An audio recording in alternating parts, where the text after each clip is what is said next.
When the credits start rolling, but the movie keeps haunting you.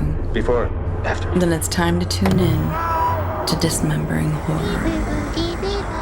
We'll talk about what worked and also what didn't. We'll dissect every aspect.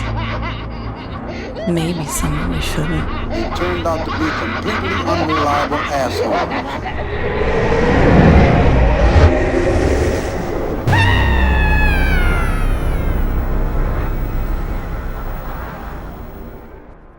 Hello, Tim. Hello, Ryan. And hello, everyone listening. Hello, everyone who may be watching, too. This is our second ever YouTube episode. And if you're watching that, you may see Tim and I are not alone today. We are joined by a returning guest, our longtime returning guest. You see him already. We're here with Mr. Peter Warden. Hello, Peter. Hello, Ryan. Hello, Tim. Hello, world. So Peter is a big movie buff, and also you can hear him on the now more as a functioning archive version of a podcast called Retro Reviews. So if you enjoy hearing him talk about movies today, you can go and enjoy him then and there as well. That's Retro Reviews. But today we are happy to have him for the return, the not very long since return of the Scream franchise from 2023, Scream 6 for episode 201 here. Actually, we got another guest behind you, Peter. Oh my God, it's Ghostface. He's right behind you. Oh, God. There it is. What am I going to do? You guys get it. Isn't that fun?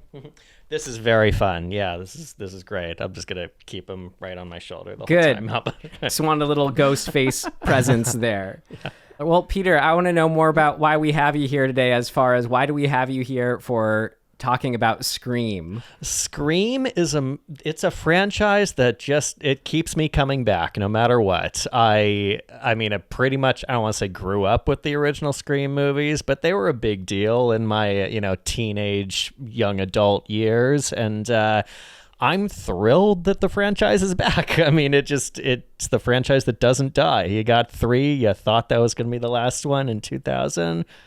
11 years later, they make a 4th one. You think that's it. And then, nope, another 11 years later, there's more. And it looks like this is going to just keep on going. And it's a good horror movie for people who don't necessarily love horror movies, I feel like. Which, are you talking about you? In a way. I mean, I don't hate horror movies, but, I'm not someone who's going to watch all 12 Friday the 13th or anything. I'm just someone who, if a horror movie has to be really well reviewed, really well received for me to, be like, okay, I'm going to go see that. What if it's the 13th, Friday the 13th? Oh, well, you got to do that. Yeah, right. Okay, well, cool. At least we're on the same page. Yeah. I remember I did drag you and another friend to what might have been Friday the 13th, 13. It was the Friday the 13th remake. Oh, God. So, well, I guess I did see Friday the 13th. Well, there you go. Yeah, I'll never forget that. I really did feel like I was taken hostage that day, and then was brought to the Chinese theater to see, I guess I had seen the first Friday the 13th, and I guess that was my second Friday the 13th movie right there. So, yeah. Sorry. And why do you like Scream more than those movies? Oh, boy. Scream, I like the self-referential humor. I like that they're about filmmaking. They're about horror movies. They're about the state of the movies of today. And I feel like there's so much meta humor that seems to be in all mainstream movies nowadays. Not all, but a great deal of mainstream movies. And I feel like Scream kind of did that before it was cool. And they even sort of in the last movie, at least, they kind of reference the fact that it's always kind of been that way. They sort of own it in that way. And that's fun. That's fun for me as someone who, maybe doesn't see every movie that comes out, but likes to follow where the culture is going and where we are. So yeah. Good check-in with the culture these Scream movies offer. Indeed. Okay, well, we got so much to talk about. So shall we with a trailer, as we like to do? Sure. Let's do it. I had this secret. There's a darkness inside of me. It followed me here. And it's gonna keep coming for us. We share a certain history. This isn't like any other Ghostface. What is this place? A shrine. We've got to lure him in. We execute him. Hello. Let's play a game. You know you're like the 10th guy to try this, right? It never works out for the dipshit in the mask. Maybe. But there's never been one like me, Gale.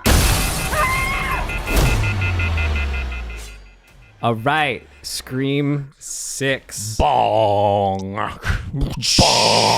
Jeez. So, for our next part of our show here, we like to rate what we're going to be talking about. Per our rating system, would we tell ourselves, talking to ourselves, would we avoid, stream, rent, or buy Scream 6? And as you guys give your answers, I'd love to hear where you were coming off of, get the reminder of where you were coming off of with the last Scream movie. So our guest, Peter. Where I'm coming off of? And the rating for this one, into the rating for this one. Okay, how I felt about the last movie and how... Oh, okay. I really enjoyed the last movie. I saw it twice in the theater. I bought it. I watched it at home. I enjoyed it quite a bit. The 4K version, yeah, I gotta go 4K. This is a buy for me. I've bought 5 other Scream movies in my life. some multiple times. So it would almost. I mean, I gotta keep the series going. I had a good time. I had a blast. I'm not quite sure where it ranks with the others, but it delivered all that I wanted from this 6th entry in this very long-running series here. Great. So. Timbo. Yeah, I'm a buy too. I mean, I think it's coming off of the successes of the last movie and actually doing a fairly good job of expanding it, much like they explicitly describe in the movie that's what you have to do with what they called it, which was requel? A sequel to the requel. Oh, a sequel to the, yeah, right. Right? Something like that. And so, I mean, I think it just, they continue to kind of hit exactly the thing. Like, they're so self-aware that they just call out what they're doing and then they do it, and they do it really well. So, you know, for me, it just continues on with exactly what was good about the last installment. And I do think it's, I mean, in some respects, I think this is for me, a more enjoyable story on this one. But you can't have this one without the last one, so I don't know. They all fall into like the box set buy category for me. Yeah. Like I was saying to the people that I went with, I was like, I don't think I would need or want to have any individual Scream movie except for the first one. Every other one I want as a collection of the series. So to me, they're all just one big movie. Yeah. So, yeah. It feels like this one and the last one, I mean, for obvious reasons, do feel like one big movie. And I rewatched Scream 5 leading up to this one. I gave it a buy when we talked about it. More of a box set buy. I was not that crazy about it when watching it again. I feel like it's definitely my least favorite, and what would keep me... I'd almost skip over it if not for I love Dewey, and you always have the fun of the killers going crazy at the end. So Mikey Madison, I love her as the crazed killer at the end of Scream 5. But aside from that, yeah, I mean, what wasn't working for me about that, it was not an issue for this one. So I liked this one way, way more than number 5. Really? Yeah. And 5 is your least favorite? Yes. Wow. Something about it doesn't feel good. I don't know. I have a theory that is, I mean, obviously we'll discuss here. Yeah. Well, I mean, yeah, we'll get into, I don't want to, I guess, get too far into revealing what worked about this for me. But too many characters to really get into them all for Scream 5. So there's one thing for you, but just something about it not congealing yet, or maybe it was 2 legs and 2 different ponds too much. I just wanted to see the filmmakers get used to the world more and just get better at filmmakers. Who knows? I don't know. Just was not crazy about it. But Now, I don't think we mentioned that, and I don't remember. Is this one directed by the same team that directed the last one? yes. Okay, so Radio it's exactly the Silence same is people. Yeah, right. Cool. Radio Silence, aka the Ready or Not people. Got it. Yeah. So I forget if I said this one's a buy it for me. Nowhere near the original, always reigns supreme, like what you said, Tim, as just its own standalone thing. Yeah. But hey, I love a good franchise. This is certainly one of those. I feel like just for what I could ask for Scream 6, you could not do any better. I mean, 6. Yeah. That's a lot. But 6 over what, 27 years. That's for a horror franchise. God. That's not very much actually. They're way behind actually. Yeah. That's true. Right. I went to this on a double date Oh, yeah? in 1997. Oh, wait, you mean... The original. The original. Okay. Yeah, the original. Yeah. Original, yeah. You saw Scream 6 on a double date in 1997. Yeah, I did. It was crazy. Can you imagine? Spoiler alert. Right? Okay. Well, let's get into it. Our first big section here. No. We got to summarize. Oh, yeah, we do have to summarize. Oof. Wanna, Brutal. Want to tag team it here, Tim? Maybe you take first half. Peter, you take second half. Oh, I'll try. That is the last one. I had seen it twice by the time we recorded. This one I've only seen once. Yeah, me All right, too. yeah. I've only seen it once. Okay, wait. How does it start? Quick summary. Okay, it starts with Sam and her sister Tara. Tara. Tara or Tara? Tara, I think it is. You're better than I am. They're in New York City. We've moved cities. We're in New York City. Tara's going to college. Sam is being overbearing and overprotective, and lo and behold, there's a new Ghostface killer that we start off much like Scream 4 with a series of sort of diversions.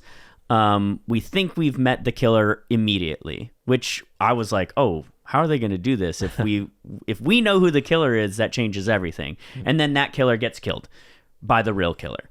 So then we've established, okay, there is a mystery. There is a who's the actual Ghostface killer.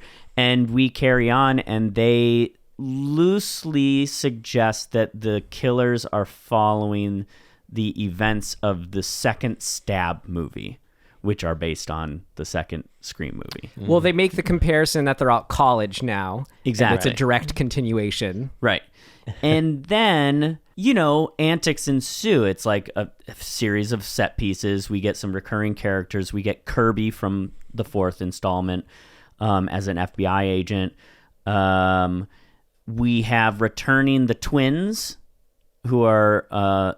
Randy's... I keep forgetting they're twins. Yeah. Yeah. Uncle Randy to them. Uncle Randy's... Yes, Randy's niece and nephew. Yeah. They're back. They're great. And They're we have invincible. a new friend in the friend group whose name I forget, some dude.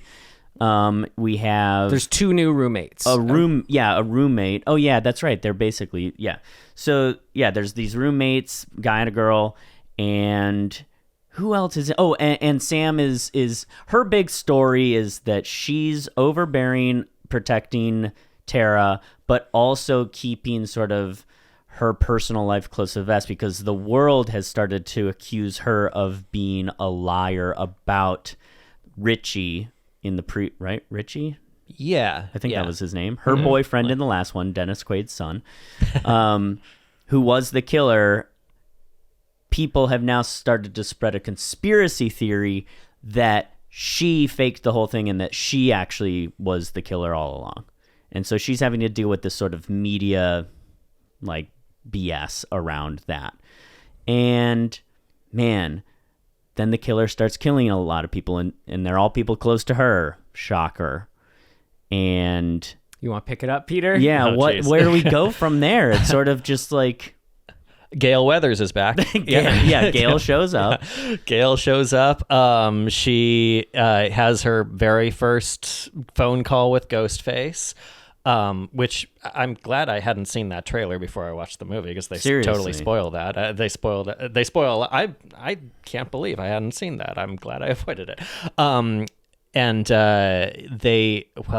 more. It ends up in a theater. Maybe I skipped a few things, but it ends up that's in an true. old movie theater. There's a shrine theater yeah. in New York City that's devoted to all of the paraphernalia from the previous actual case like moments, not the stab movies, which is cool. And it's this weird like homage worshipy sort of cultish looking place with like the actual masks and weapons and clothing from all of the previous whatever you call them And crime scenes.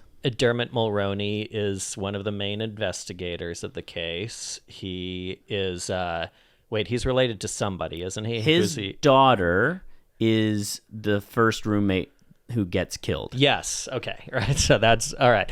Then it becomes a showdown ensues. We end up at the theater, and then it's revealed. Of course he's the killer. Spoiler alert, everyone. Then turns out there are two other killers. One of whom has been saying like, "No, I can't be a suspect. No, how could I possibly be a suspect? I'm just this little patsy guy who's like running around like trying to avoid. Why do I have to know you?" And turns out it's all revenge for.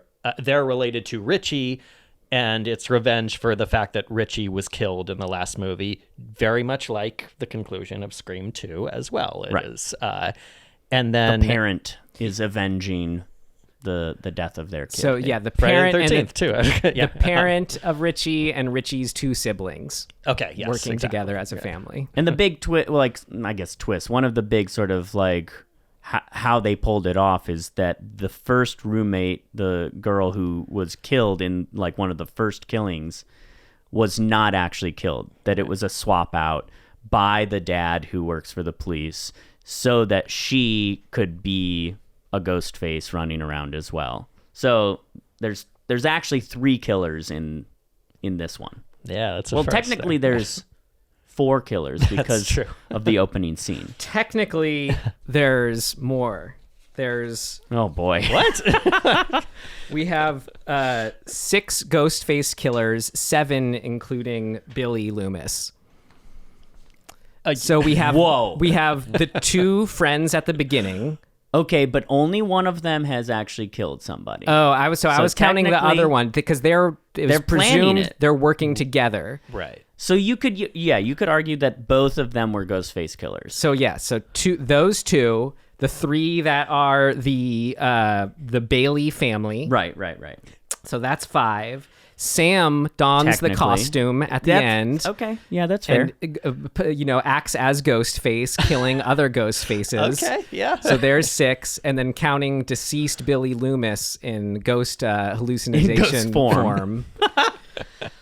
Ghost He's a face. literal ghost face. Yeah. Oh my god. That's 7 ghost faces on screen. Yes. Damn. The Jedi hologram. Not to mention all of which I thought was we're still in the summary, but all of the ghost faces running around New York because it seems like my God. Yeah, it's, it's Halloween. They must have killed at least one person. I feel I'm like sure. it's never explicitly said that it's Halloween. No, it but is. Is it? Because okay. when the one goes to the psychiatrist's door, he says, "Isn't it a little that's early?" right. It's too early for it. Yeah, it's not till tomorrow. Yeah. I think. He Okay, says. cool. So that's another cool summary, element. Yeah. Great. Okay. Now I think we've, Well, and lo and behold, Sam wins, right? Like they win, and Tara and Sam, established a new bond. Great trauma bond. We On hope to the next killer. Right? Yeah. We're speaking as if you have seen it. We hope you've seen it. If not, you're welcome all the same. But just to get us all on the same page, either which way, I think we just did that. Yeah. Okay, then great. We can move on to our next big section. What worked? What worked for you? What worked for you? What worked for you? It worked like a charm, Smith. What worked for you? Want to start us off, guest? Okay. Yeah, guest. That's me, guest. Right. All right. What worked for me? I liked most of the right off the bat, the fact that it opened in a way that it honestly felt kind of lame. Like this character who I don't know, like gets killed in a pretty generic sort of way. Makes all the mistakes that you'd expect in any horror movie, even though this is a college professor who knows all about slashers. Still making the love that. That's the setup of this kill is that the person who should know better Yeah. does all the dumb things. Yeah. Like, I love that. That's so great. And Yeah. that it's Samara Weaving. Shout out. She's a dismembering course. horror favorite. Okay, Absolutely. so she's done other things, right? So she's the didn't lead in Ready recognize or her. Not, Oh, so okay. that those guys obviously have worked with her before. And she's the babysitter in The Babysitter. Oh, so I have seen her in something. Yeah. The babysitter. I that comes up a lot in this show. I've noticed. Our actually. first ever episode. How can we not go back to the first episode? Yeah. Indeed. But the fact that it was such a misdirect, the way the timing worked was so nice. Like you see the kill, and then like focuses on Ghostface, and you think it's gonna be like Scream 6, and then it doesn't happen. It's just like silence, and Ghostface is just sitting there. It's like, what's going on? And then takes off his mask. I was like, whoa, what has happened? Like 2 major misdirects in a series that is it's only on its 6th episode, 6th entry. That's not that far in to screw with the formula quite the way it does. Then it just keeps on going, and that was pretty cool. Like right off the bat, it's like, okay, this movie knows what it's doing. And bringing back the characters who I guess are really establishing themselves as Scream mainstays, the new Sydney, the new I guess combined, the 2 sisters are the new Sydney. I don't know, maybe. Yeah, kind of, right? Dual protagonist with the sisters. Yeah, pretty much. I liked the characters continue to establish themselves. The Randy people, basically, 2 combined Randy people as well, continue to be like the Mindy's the main. The brother isn't really that's true. a He fan. just happens to be related, but yeah, Mindy's the knowledgeable person, and They tried to make him more of an important character by having this sort of love interest between him and Tara. So Yeah, right. that gave us a little more meat to be like, oh, I care. Chad. What happens to Chad. What happens to Chad? Yeah, it was. I didn't really get into his character in the fifth movie, and I was pleased to see it there. Okay, if they're going to keep using him, let's expand it a little bit more. Right. And- Well, that's what I was saying. It's like we actually got time with them that we didn't in number 5. It felt like enough time for some of them to have like a little romance, Right. like you just mentioned, but just the little character quirks with him again. His core 4 Right. running kind of gag or whatever they beat up on him for. We actually got to like sink into their lives pretty. It was quick. It didn't dwell on anything, but just getting to see them at a party and just having that little bit of build up time was so important. I agree. This is a really good example of this. The term "the Pope in the pool." That is sort of saying, like, if you're gonna do exposition, like, at least have something interesting going on in the background.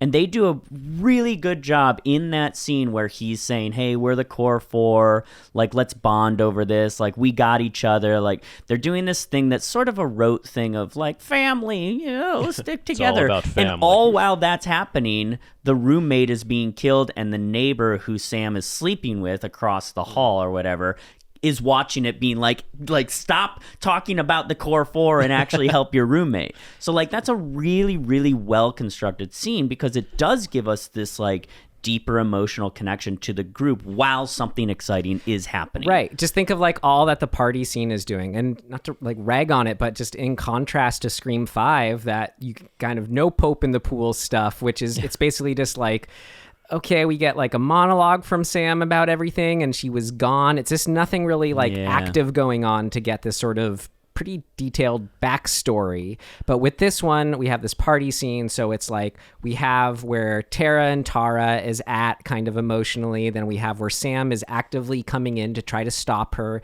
That leads to their conflict. And then even just the conflicts beyond that, like we get sort of their intermingling in that scene as well. I think there's really good character, like, because we've already met everybody, so like deepening the character like relationships in this one, they do a really good job. Like repetitively, they're like, let's just have each character do a little bit more to see how they feel about the world now, which I think is cool because like even when Tara's getting potentially like taken upstairs to hook up with some guy drunkenly, Chad shows up and he's like, no, I'm stopping this. Not just because he is trying to look out for her, but then we go, oh, it's because they've got a thing or that hasn't like actualized or anything, but maybe it will now. So we're deepening these like our perspective on these relationships, which I think is really well done. Yeah, and like further contrast too with the one before it. I was gonna say the original, like first one. Feels like it, yeah. No, just like there was a little moment with Mindy where she said, "I'm scared." Remember that? And it was. Yeah. That felt like something that I don't want was- to get hurt again, she says. That felt like something that was much needed and missing in the last one, which is that little bit of bringing things away from the everything is just sort of cheeky winky and just being Right. like, how would they actually be feeling right now towards all this? Yeah, another good little time for those little character moments without Gale really getting shafted either. That felt like perfect amount of legacy character as well. I'm glad they got Gale back at least. Yeah. I mean, I did talk about it in the last episode that like the hospital bedside scene where Sam gives the whole history of her relationship or how they're related to Billy Loomis. Yeah, that just it felt very clunky at the time and awkward, and I mean, I guess the actress did her best, but it did her no favors in that scene, I felt. Yeah. So you're right. There was a lot more that, like, without necessarily telling us or explaining, like, clumsy exposition in that way, you just get to kind of live in that. And yeah, that was a really good, like, early moment where Tara's going to be brought up with, like, if I want to hook up with an asshole, that's my choice. So, yeah, that and the core 4 thing, which somehow I hadn't even thought about until you just mentioned it again. That was. Every time characters get distracted by something like lighthearted or fluffy or fuzzy, that's when there's a death happening, and it's pretty cool the way they play with those conventions. Yeah. And the fact that the first one sort of felt like a pseudo requel remake of Scream 1 1996, and this one maybe not quite so much echoes Scream 2 in a lot of ways. Yeah. I thought was pretty cool and appreciated as well. And Right. Yeah, like the second they show up in this like secret theater, I'm like, oh yeah. right. The second one was in a theater too. Yeah, Like yeah, it's such a totally. dumb like oh they are onto it. Like of course they are. Like, that's their whole game. Why not? But Yeah. it's so pleasing. You're just like, oh yeah, cool. Yeah. Yeah. I want to just get out here to sort of set as a baseline for us just these core things I want from a Scream movie and how it was doing them. Feeling like you don't know what's going to happen. You don't know who the killer is going to be. The suspense and thrills of the attack scenes. And then unique set pieces, which for this one especially unique New York set pieces. We have an alleyway. We have high-rise falling to death ladder scene. Great. We have like a 7-Eleven type place. Bodega. Thank you. Tim has actually lived in New York, the one among us. Subway and old New Yorkie theater. All those things. Totally. Can I, as someone who's lived in New York, how convinced were you that was actually New York? Some of it is for sure. Yeah. They did a good job. The exteriors, most of the exteriors, I was like, yeah, I know about where that is. Like, you can kind of I'm pretty get a feel sure for it. all the exteriors, except for B-roll, were in Montreal. Yeah. Yeah. So they did a really good job. Okay, that's good. Right. Cool. Great. Yeah. Yeah, so those were the main things. Would you all agree with those? Absolutely. Yeah.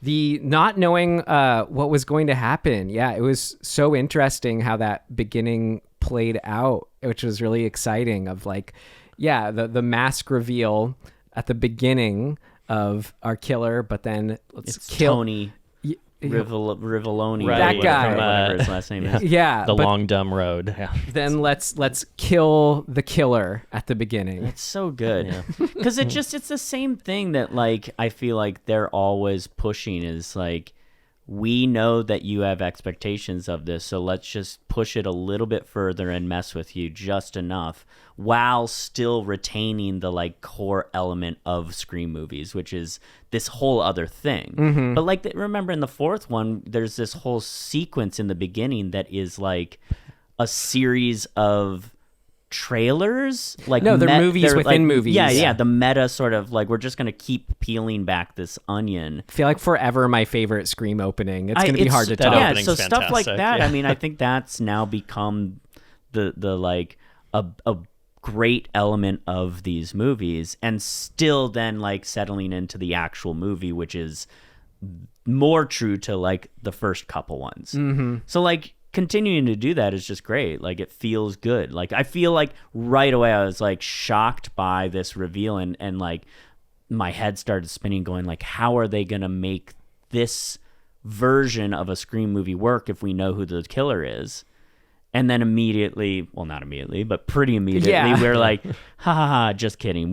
We're still doing the thing that you want and came here for. And a Very fun clever. element to have, like something that was almost kind of satisfying to like I almost kind of imagined always wanting to see in a slasher movie, which was you had the killer who just explained what he likes about killing, and then that immediately reversed on him. Right. So he says he loves that the more that he was stabbing her, the less she felt human, until she felt like just a piece of meat, dead animal to him. Right. So to have that then immediately thrown back into him as he was getting stabbed, this is something really interesting. And literally about having that. his cohort be dismembered and in a refrigerator like a piece of meat, like as a food prep, is exactly what he's saying. So like they're obviously very smart. Like how they're writing this stuff is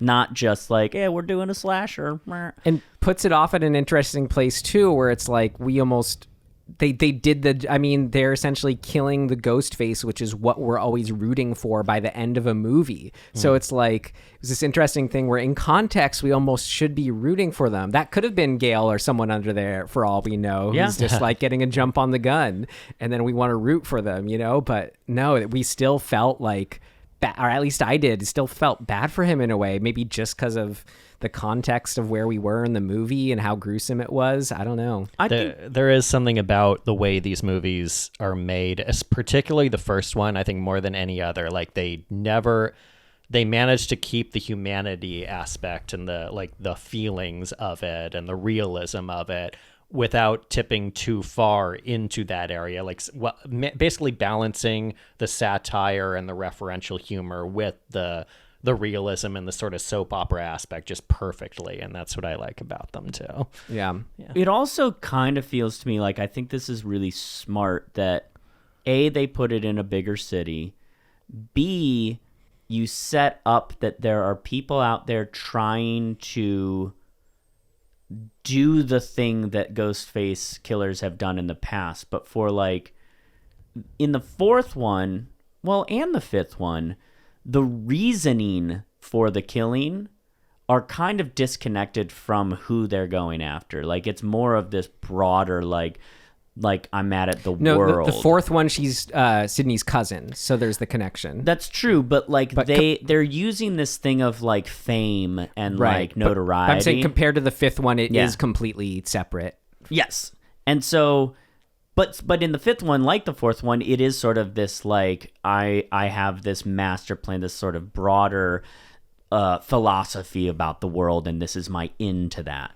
And then with this one, by starting it with two dudes who are trying to carry that kind of idea on, and then having them squashed, and having all these other Ghostface like people in the costume in New York, it sort of felt to me like they're saying like, no, you're only really allowed to do the Ghostface thing if you have this deeper connection to why you're doing it. It can't just be this like, oh, we're doing it because killing's fun or because the world is messed up. Like, the killers in this one are doing it because they're grieving their family member being killed. And that, I think, connection, that motive is way more, like, realistic and grounded than some of the past motives. Well, and it's more satisfying than the would-be killers at the beginning that are just literally continuing what the ones before started. Right. So again, it's sort of doing both things as to saying like, we're going to kill off the sort of the most recent motives and ground it deeper in the original motives. And I think that's cool. Like they're bridging this gap and saying like, we're not going to do the same thing, but we're sort of doing the same thing from earlier. Yeah, it kind of worked as a fun reset button of like, I mean, how many second cousins of Sydney's are going to come back now? You know, but it makes sense. That's like, okay, we had this fresh batch. Obviously, there could be some kind of relations within there. It did work as a sort of a reset play. Yeah, like when Stu, his like illegitimate son or fucking grandfather gonna show up and be like, you killed my son 35 years ago or whatever that is. I mean, that everyone's is related to everyone, basically. Right. The illegitimate daughter is the story of this one. Yeah. So, I mean, I think it's cool that they're kind of being able to navigate that without seeming like they're just being derivative. Yeah. I guess that's basically what I'm saying. Did you guys like, I mean, just talking about being able to get into the characters more, I really liked where both of the girls were at, you know, I mean, just, it was the one being overprotective of the other. And it was really interesting, just her whole, you know, it kind of teased it at the end, or it set it up for the end of the last one, where she embraced being related to the OG Ghostface to then kill those Ghostfaces, which then almost actually is setting up why the family wants revenge. In their eyes, she brutally murdered, you know, him. It wasn't just an act of self-defense how she killed Richie in the last one. But just I liked how they continued to explore that with her, tackle that with her, and gave her that arc leading up to her ending too, of donning the outfit, messing with the idea she's told at one point by Kirby, the key is to embrace your inner monster. And then, you know, ending at the end of her putting the mask away. She realizes maybe she doesn't totally want to be there, but it's just this interesting idea and back and forth that was reflected in the character, made the character more interesting, and just brought up these ideas of like embracing the monster within you. Like the bad seed, the serial killer it's genetic, apparently. It's blood, basically. I do wonder if their overall goal is to, like, did they set out to do a trilogy where we're heading toward her being the killer in the third one? We know they want to do it as a trilogy. Oh, we do know that. Okay, that's interesting. I didn't know that. Yeah.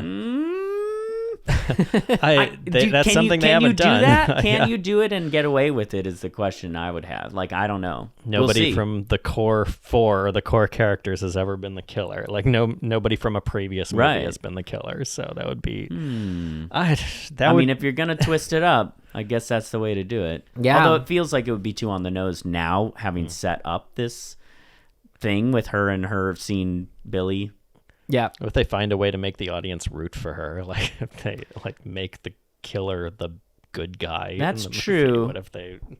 I wondered about that in this one, if that's where we were headed to initially, which I think is great. Like this is another big thing about this one in particular, in regard to trying to figure out who it actually could be. They did a really, really good job of twisting around a lot of things and just giving you enough to be like, well, it could be them, and it could be them, and it could be them, and it's like really up in the air. Yeah, I mean, to talk about what you want from a Scream movie, I don't know, how was it for you guys? I felt like I was totally just like, I'm beyond just guessing. It could really be anyone. Who knows? Well, with 3 killers, your odds of being right went up a little bit, but I did suspect the awkward geeky guy, what's his name? The guy with the curl. I suspected him pretty hard the whole time. Well, that's just Mindy most suspects. I think that's the key to this, is like when you have somebody call it out, like Mindy or like Randy in the first few, they often are partially right. Mm-hmm. And I think that's how you do it, right? Like you make them right up to a point, and then you expand on it, into a realm that they could not have predicted. Or didn't predict, Yeah. So I think that always works. Like it's a really good model to be like, let's give the audience part of the answer, but not the whole story. Right. And so that when it does come out, you're like, oh, I was almost right too. Mm-hmm, mm-hmm. And that's satisfying, but also thrilling because there's more to it. Yeah. I will say, when Dermot Mulroney, I haven't seen Dermot Mulroney in a lot of movies lately. I saw him in like a lot of, back in the 90s and stuff. But when he comes out of the building, having apparently just seen his daughter's dead body, I remember thinking, like, that's not very good acting. What's going on with it? Like, I guess he hasn't really been keeping up with his with his acting training lately. And then I realized, because he's pretending, he's not real. Like, he's faking it. So. I thought it was a good depiction of somebody. How do I put this?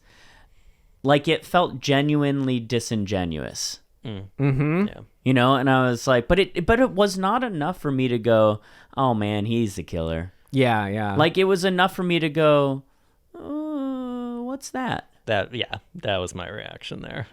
Is it just bad acting? Like, or what is it? And like, in the moment, I didn't think to myself, oh, he's just not acting well. I thought something's going on. I feel like we've talked about that in the other Scream movies. We've done them all at this point, but so I know we've mentioned it at some point.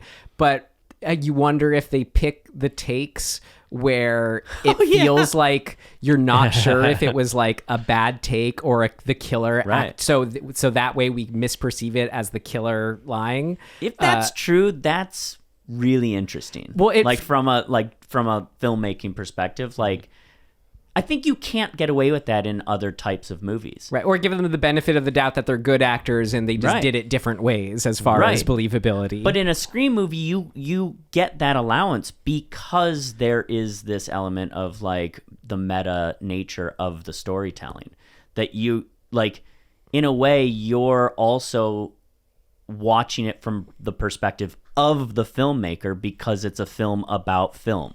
Right. Yeah, I feel like if I was making one of these, I would have just told him, like Dermot in that scene, like, all right, give us 3 different levels as far as how well you're convincing us. Yeah.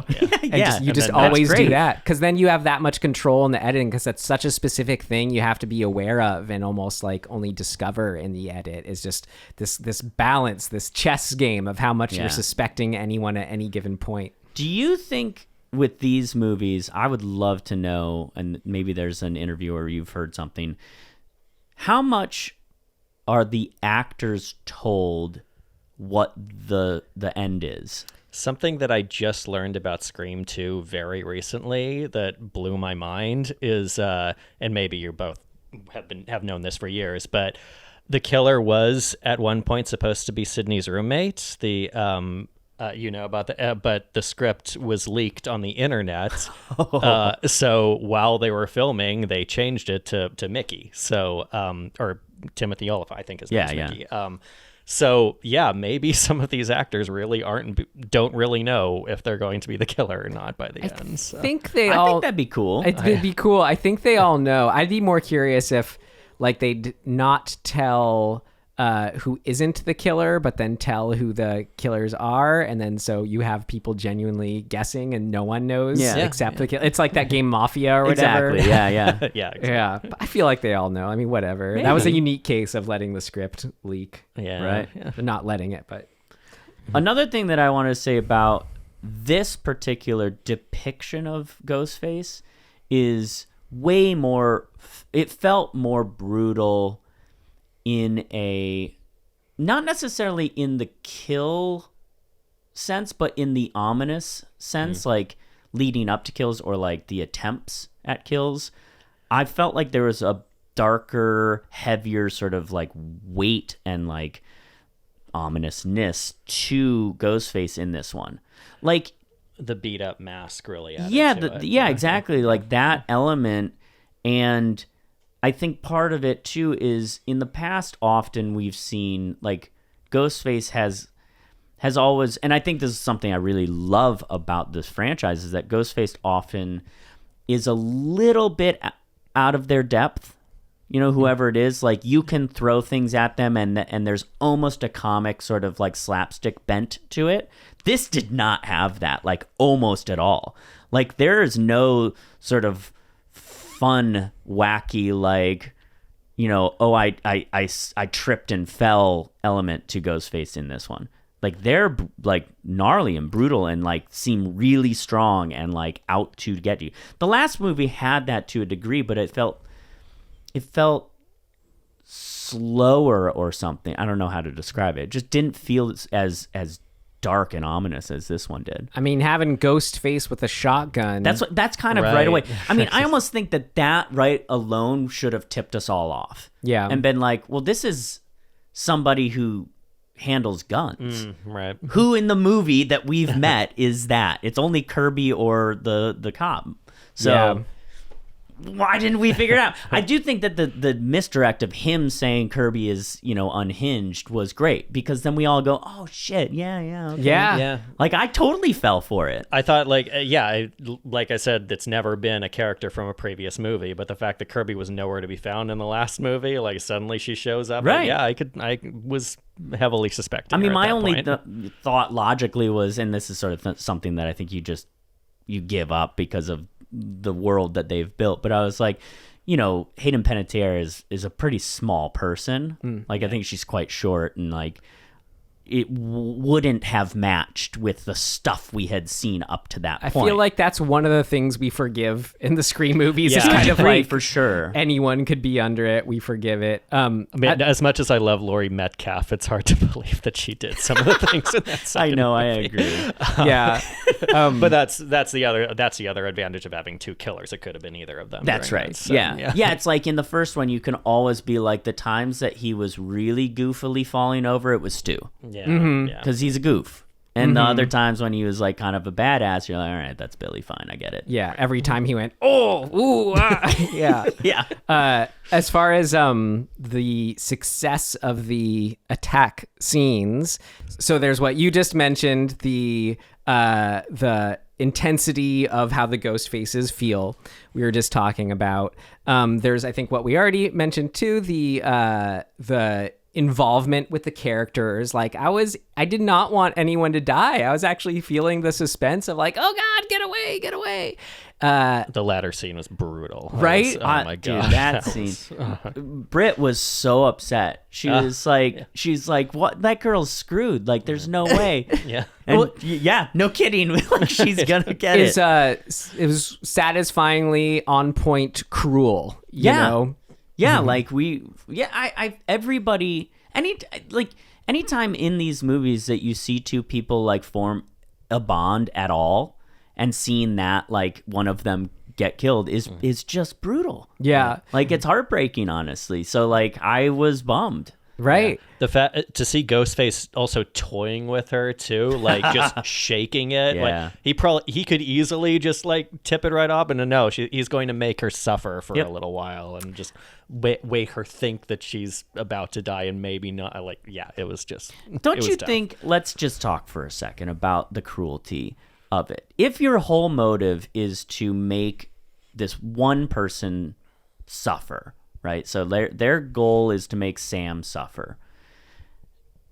I get that like torturing and like killing people in front of her is bad, but like ultimately it's really like over the top. I guess I'm just saying it's unnecessary, but it's not. It's a Scream movie. It's necessary, but it's like it shows the depth of the presumed wound that the killers have. Well, the presumed wound, yes. Also, what you're just kind of mentioning, I think that cruelty could come from the fact like it makes a little more sense when they're the killers who are like the fans of the originals. These ones, the dad, they specify it's sort of all about revenge. It was more for Richie was the one who's, built this shrine and everything. But you do get the idea that like with every single killer, like the spirit of Ghostface possess, they become Ghostface when they put on the costume and the mask, which we get with Sam too. Yeah. So you imagine them stepping into the character, they do, but take on that cruelty as well. That's fair. I was going down the list here of why I think the attack scenes were working and what I was getting to. I thought we mentioned this before, just kind of in general with horror movies. But what these films have to do especially is just being in tune with where audiences are at. And so that can mean in that way that's, where they're talking about horror movies, in this, but I mean, just as important is how kills are paced. Like, I thought this movie did a really good job of, for example, felt that little bit of a sense of safety when they're all in the apartment together talking to each other, and maybe weren't quite ready or expecting Ghostface or a kill scene to happen then and there. And then when it does, we felt that, that contributed to that sort of intensity. Right. I think you're talking about is like getting the kills to come just at that time. It's like, yeah, you want sometimes which it does do, where it sort of comes like the psychiatrist kill, which was great. All right, comes just at the right moment kind of thing. All right, feels good setting it up. But yeah, to have those ones where it takes you a little bit off guard helps to add to that suspense and intensity too. Well, it's the thing of where are you actually safe? And when that gets breached, it's that much better from a scare point of view, because we're like, damn, yeah, they can get in there. Right. Like all bets are off. Like, everybody's screwed. I forget his name right now. The green room director is really good at that. Oh, he is really good at that. I have a problem remembering his name too a lot of the time. I'll come up with it. It's we've alluded to it, but I just want to emphasize the end. Jeremy Solner. That's it. Thank you. Never seen Green Room. Should I see that? I should see that. All right. It's brutal. Okay. All right. Strap in. The end set piece, or just the whole location of the theater, the shrine, the Ghostface shrine. It was great. Yeah, it was doing something really interesting where, since it was made by, it all clicked too. Like, it actually just worked, where you have Richie, the super fan of all these, the dad who has the inn at cop auctions or whatever. Like, it makes sense how they could have pulled it off. But just a really interesting sort of blurring of lines of, I mean, like, look at our dismembering horror offices here, our movie memorabilia and ephemera we have up, but just this idea of like these totems, these holy objects with meaning, and then the line blurring to that of when it's not a movie but actual murder evidence, murder weapons, murder stuff, the fax machine from Scream 3, just fun stuff like that. Whereas it's interesting because, there was the part where I'm going like, oh, cool, the fax machine from Scream 3. Oh, the original knife. This is her blood still, like geeking out about it because it's the movie sense. But I don't know. But in this world, it is the real life objects that they've built. I don't know. That was all interesting. Well, it made us wonder too. We were like, how many of those props do you think are actual original props? Oh, I know. A good question. Like, yeah. I wonder if they would go that far to do that, but I wouldn't put it past like filmmakers to be like, it'd be cool. I love to think they were, but I did not think any of them. I wonder. I mean, I feel like they were random enough that maybe they could. I don't know. Yeah, but it was, I don't know. Steve's jacket. Was there anything there for you guys, like just that got you thinking as far as that intersection of? Yeah, it just fully felt like a greatest hits reel a little bit in the middle of the movie, and like I said, a lot of movies are all about nostalgia nowadays. So yeah, but I think the key element that they're doing that makes it not feel cheap is that they're not redoing the nostalgia bits, right? Like they're not doing. Like Force Awakens was accused of this quite a lot, right? That they're basically beat for beating the original Star Wars to just sort of like fan service that. And it doesn't necessarily work, regardless of if that was their like true intent. That's what the result was. And I think we've kind of come to this place where we're like, that's not what we're talking about when we say we want nostalgia. Right. We want to feel the aura of the thing without actually redoing the thing. And so like by having the props or whatever, the items from these in this particular setting is more a commentary on the nostalgia rather than fan servicing it. And yet it still has the same result of us feeling good about it because we're like, oh yeah, there's a thing and there's that thing and there's this. But there's like a separation in how it's being presented that allows us to kind of feel okay about it. I think it's cool. The fact that they were also covered with cobwebs and everything, I think, helps Yeah. keep it from feeling if it had been like this shiny sort of thing, where like it's Stewie's, it's Stewie's sweater. Or what? Yeah, that would have been that would have felt a lot worse. So yeah. You mentioned commentary there, Tim. Like, what was that commentary for you? Well, I think in the last movie really does this too, is they're talking about fandom, right? And how that is affecting people and being treated by either the perpetrators or the victims of sort of over-the-top fandom. And that is continued in this one insofar as, like, the conspiracy theory aspect of, like, Sam is really the killer, and, like, you know, the Reddit threads have, like, gone crazy to, like, come up with this bullshit storyline or narrative about her. Like, that's going on in the world right now. Like, they're maintaining that same thing where there is a commentary going on in the film about the state of the world, and yet we're still in the world of Scream. Right. But specifically as far as like the old artifacts themselves, you said there was some commentary there. Well, I think the commentary is the commentary on nostalgia, on movies trying to capture nostalgia. And they're saying, like, we can capture nostalgia without being rote and sort of derivative of the originals. And I think that's smart. Like, the way they've constructed the commentary of, we know that this is the 6th installment of a franchise. Can we service your nostalgia without being lame about it, I guess, for lack of a better term. By incorporating exactly, like, literally into the killings, the 6 Ghostface costumes, or however many there are, I forget.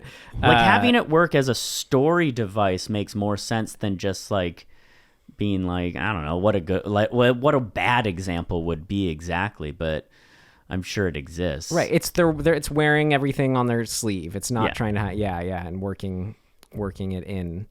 Because like the Halloween movies, I didn't think suffered from this either, which is good. Even though their way of getting out of it is to say this is a continuation, right? Mm-hmm. And so, cool. Like, let's live in the world more rather than, you know, sort of redoing the world in this. I think, like, the Star Wars ones are a good example of, like, kind of 1 foot in, 1 foot out. Mm-hmm. And it's like, just commit to one thing. Yeah. And it didn't quite land. Like, don't get me wrong. I like those movies, but, like, the complaints, I think, have something to them. Yes. This may not be the movie itself, but I'm very pleased that the trailers for these new Scream movies don't have a very slow piano rendition of Red Right Hand playing over them. I was going to say that did work for me, though, the inclusion of having that again. No, yeah, you can have the song itself. That's fine. It's just when every nostalgia, like the new Indiana Jones trailer, like, dun, dun, dun, dun, like that. The epic version of it, No, but that actually was a welcome return, where in 5, it was playing on the radio when that one dude was killed outside the bar. Right. This one, I was just like, just go for it. I just want it. Put me in Scream world. I enjoyed it. I appreciated it. It played like 2 or 3 times, and we got a little bit of a Dewey's theme too, which is a nice little nod. I love that music from Broken Arrow is now Dewey's theme. Yeah, so that's such a weird thing that is the reality of that song. I get why it's just too perfect. I remember watching Scream 2 for the first time. I was like, what the hell is Broken Arrow music doing right now? Because that was a movie I watched a lot. Also, what the hell is that music doing in Broken Arrow? That's what I want to know. Like, why did the composer think that was the Broken Arrow soundtrack? It's just a little, like, cool guy riff. I don't know. Is it? It's when you first see John Travolta, and he's smoking a cigarette. That's when it's so of a time. Yeah, which is what Dewey is, and was. Yeah. R.I.P. Last big thing I got here, and also just continuing the, like, what I want from a Scream movie. Kind of already mentioned it, but just the fun of the killer going crazy at the end, masks off moment, having greats like Laurie Metcalf go all insane, right? Matthew Lillard, king at it, so good. But this one here, to have the dad especially, I was kind of like liking it, not loving it, his amount of crazy, but it was the moment where it turned into loving it, where he and Sam like ran at each other in attack mode and he was screaming. That was like, there's the crazy I want. That was a lot of fun. I absolutely love, it's a very subtle moment, but when Mulroney is talking about Richie and how there's a special bond between your first son and a father and his first son, and they very quickly cut to Ethan, the second son, and he just kind of goes, and then they're back into it. It's amazingly well timed. It's very subtle, but I, as a second son, it really hit home. Just wanted to kill people together, Dad. Yeah, what the hell? What else do you guys got? Speak now, forever hold your peace. Before we get out of what worked for me, Before we get out of what worked for me, we're talking about the shrine and everything, and the fact that it's a theater. I want to make it's a movie theater, and it looked like an old school one screen movie theater, and I don't know if it's really playing into this or not, but it did feel like nostalgia for going to the movies at a one screen movie palace, and the fact they're taking out these old candies with cobwebs on them, as if saying, like, is this one of the last movies? Is Scream 6 one of the last movies we'll ever see in a movie theater? Are movie theaters going to survive? People have been asking that question for many years. They seem to be okay now, but I mean, well, Tom Cruise saved movies. That's what I've been told. It's weird because I feel like we've lived through a lot of those single screen theaters like that one dying, but now I feel like it's the multiplexes that are the ones that are more on their way out. Those sort of the malls of the theaters, the theaters that are in malls more so. And now it's sort of like the vinyl resurgence, they're finding their place sort of for how large they are. They're finding their, it's still bigger than a niche, I think, but now I think it is more about having the repertory theaters in big cities that are the more successful places. Yeah, like bookstores too, like the big chain, but like Borders Books and Music went under, but every independent bookstore I know of is still surviving. But definitely something there to have these nostalgic old ghost faces cobwebbed amongst the cobweb theater and candy boxes. Yeah, I'm just looking for as many connection to Scream 2. Scream 2 opens at a movie theater like that. Is that supposed to be kind of an homage to that? I don't know. I wondered, actually, there was a moment when they found the theater,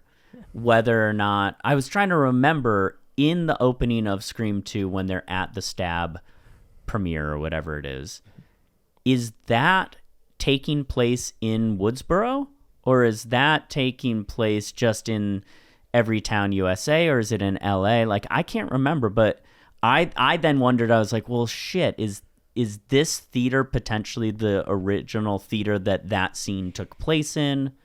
I don't think probably so. Not. It did feel like a bigger New York-y city in Scream 2. Yeah. I agree, yeah, but anyway, but I guess the point being that regardless of the reality of that, it gave you that kind of feeling, which is important, and I think like makes it just is an entry point for you to be like, yeah, we're still in the Scream universe. Yeah. Well, any other standout things for you, Tim? You enjoyed? I mean, I just really like the set pieces, just all around. Like, they're intense. There's this well paced out suspense wise. The brutality of them, I think, is good without they're brutal without being overly gore-ish, I think, which I think is a really hard balance to strike sometimes. And I think that the last movie might have tipped a little bit too far into the gore-ishness at times. Dewey's death maybe in particular, but still, like, it felt like I went with friends who don't see horror movies at all. Fun. And they were like, oh my, like before we went, we watched the opening of the first Scream just to give them sort of like, they had never seen any Scream movies. Oh, wow. And they were, Yeah. that's Wait, almost, this is Scream 6 or that you watch? Or So before we went to see Scream 6, Oh my I gosh. I put Scream 1 on and let them watch the opening Drew Barrymore scene. I'm kind of sad that they're missing out on everything in between. I know. Well, I think now they're like, oh, now I want to watch all the other ones. They but they would specifically never state every single killer from all the other movies. I know. They won't remember. But like they were really kind of nervous about going in, and it did exactly what it needed to do with them, because both of them came out of it being like, that was awesome, but I was super freaked out the whole time. And I'm like, oh, that's really interesting to watch somebody go through that, because like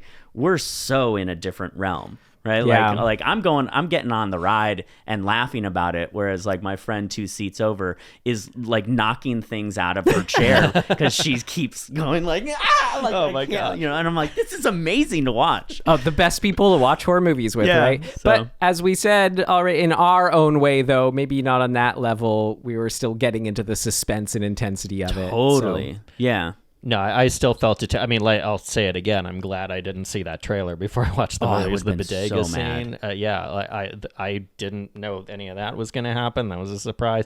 I definitely saw images of the subway scene, but Yeah. didn't realize how intense it was eventually going to turn out to be. So, yeah, the set pieces were terrific. I also, as sort of I think it's a fun caveat that the twins keep surviving now. We've established this thing where like they can't be killed, which I think like is Dewey, basically. hilarious. And yeah, exactly. Yeah. I just love that that's a thing that they're setting up now. Like, dude got stabbed like 15 times in shot, right? It's not even like they hit it somehow to make it go, well, maybe he only got a couple good stabs in. They're like full chest stabbing Right. him, and like he survives it, Which for a second time, which I love. Shout out to, I mean, this was I think a first, but having we've had mostly multiple Ghostfaces, but to have 2 on-screen kind of choreographed together stabbing Chad, and then that simultaneous knife clean. Dude, the audience in my theater when that happened erupted. Great. It was amazing. People were like, oh yeah. It's like all of us just started laughing, because I was like, this is exactly what you want in a Scream like theater experience. It was great. My theater was full, but everyone was silent. Nobody. Oh, dude. I did We not were get the raucous. It reactions was awesome. I was expecting. It was like a 10 o'clock or 9 o'clock show on a Friday. No, wait, what day was it on? You said you saw a couple days before me. It would have been like a Wednesday or Tuesday. Oh, that's right. It was a Tuesday. Well, mine was 10 on a Thursday, so I don't know, yeah. man. This crowd was like, the Tuesday crowd is lit. Well, they're Is it only a discount Tuesday, maybe. Yes. It was. Yes, that's what it Yeah, is. yeah. It is that. So good. Mine was had maybe 2 other people in it at 4:10 on a Friday, so not a lot of big reactions, Amazing. unfortunately. Oh man. Well, great. If that's it for what worked, we can move on, I think, Sure. to our next big section here. What did not work? It's not ready yet. Seems to work okay. No, something important's missing. What did not work? Well, Tim, like you just said, I thought it was interesting how you liked the siblings and Chad especially being, Peter, you just alluded to, the quote-unquote new Dewey, someone who almost inexplicably survives. Yeah. Which I get, I'm like back and forth with that stuff where I don't know, kept wondering if this one crossed a line for me of just Suspension of disbelief. Yeah, well, I almost actually wonder, as far as I was kind of going back and forth. Well, yeah, I'm talking about people seemingly everyone survives is what it feels like. People are getting stabbed and not really. Yeah, they aren't. They are only dying. the new people die basically in this movie. Jenna Ortega stabbed in the back is still fighting off people fine. Yeah. So I feel like, unfortunately, that makes it so for the next one, I feel that it feels a little cheapened, where it's like actually talking about the Star Wars sequels. The Chewbacca thing in the third of the new ones, where it's like that was cheap. That's how it kind of feels now. It's like, okay, Gale, just stabbed a bunch. I went through the intensity of her being killed just to have seconds later. Oh no, she's fine. Same with Dude. Same with Chad. Same with Mindy, who I thought died. It's just sort of reached that sort of Chewbacca boy who cried Chewbacca level. I get what you're saying. I totally get what you're saying. And I think the big difference is the timing of how they play it out. Mm-hmm. The Chewbacca mistake. The Chewbacca defense. That is horribly paced out because you have this big set piece and then you cut to Chewbacca alive. No, yes. That sucks. That's really bad. That's what makes that one egregious. It undercuts the whole. But as far as scene. Just having your cake and eating it too, it's like, okay, so I just went through the intensity of these main characters getting killed off. Oh, but okay, so they're still alive, so it doesn't really matter anymore. Okay, so now I'm To me, the Mindy one is passable because paramedics show up. The Tara one is passable because the timing is short. The Chad one is pretty remarkable, and so to me it falls into the category of it's now a thing they're doing as almost a joke, or the quote unquote new Dewey again. Yeah, but they're aware of the absurdity of it. I feel like Gale I'm okay with. Paramedics show up right away. Well, and so as far as suspension of disbelief too, that's the thing why I keep going back and forth, because I'm like, I have no idea how much, like how bad stabbings actually are, because I feel like you hear both. You hear someone stabbed a couple times, you hear like person stabbed, tons of times survive. So it's just, I don't really have that sense. I mean, dude, so there's this fine line. To me, it's always about, are we in a scenario where they can get medical help right then and there? And for all of them, that is pretty much the case, Chad being the sort of the most absurd of those. But it's still only 15 minutes later, maybe? Yeah. And in theory, but they're locked in where he dies. They're in the locked in part of the theater, right? So the neighbor boyfriend guy getting the police to show up, it's not like the paramedics would have gotten to Chad before they intervened with the stuff that was going on in the theater, right? But I'm okay with fudging that a little bit for the sake of him surviving.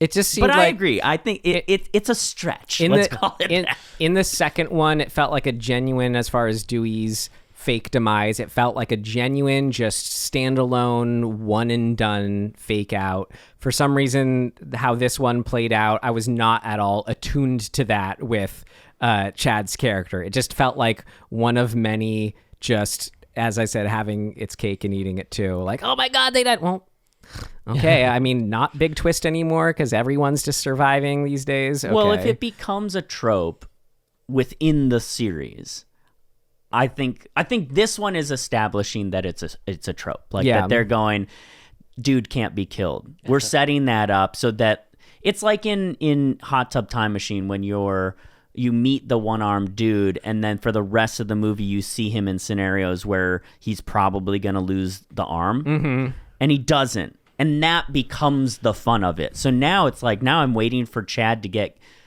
presumably killed and not die. And I'm okay with that as sort of a running gag now.